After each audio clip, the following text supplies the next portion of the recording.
हिंदू धर्म में एकादशी का बहुत अधिक महत्व होता है। अश्विन माह के शुक्ल पक्ष में पड़ने वाली एकादशी को पापकुशा एकादशी के नाम से भी जाना जाता है। धार्मिक मान्यताओं के अनुसार एकादशी व्रत रखने से भगवान विष्णु की विशेष कृपा प्राप्त होती है और मृत्यु के पश्चात मोक्ष की प्राप्ति होती है। हर माह में 2 बार एकादशी पड़ती है, एक शुक्ल पक्ष में और एक कृष्ण पक्ष में। एकादशी व्रत में भगवान विष्णु जी की विशेष पूजा अर्चना की जाती है।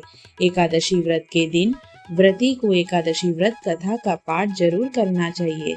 ऐसा माना जाता है कि व्रत कथा का पाठ करने से भगवान विष्णु की कृपा से सभी मनोकामनाएं पूर्ण हो जाती है और मृत्यु के पश्चात मोक्ष की प्राप्ति होती है और समस्त पापों से मुक्ति मिलती है। आइए पढ़े पापकुशा एकादशी व्रत कथा।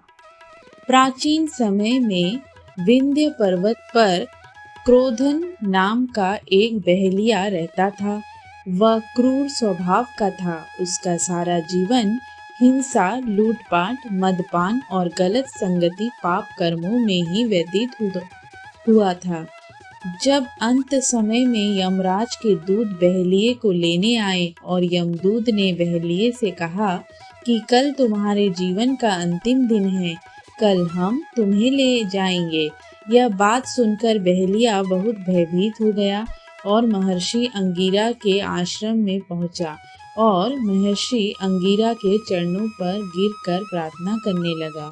बहेलिये ने ऋषिवर से कहा, मैंने सारा जीवन पाप कर्म करने में ही व्यतीत कर दिया।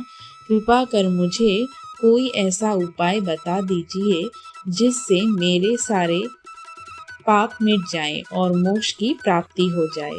उसके निवेदन पर महर्षि अंगिरा ने उसे अश्विन शुक्ल पक्ष की पापकुशा एकादशी का विधि पूर्वक व्रत करके को कहा।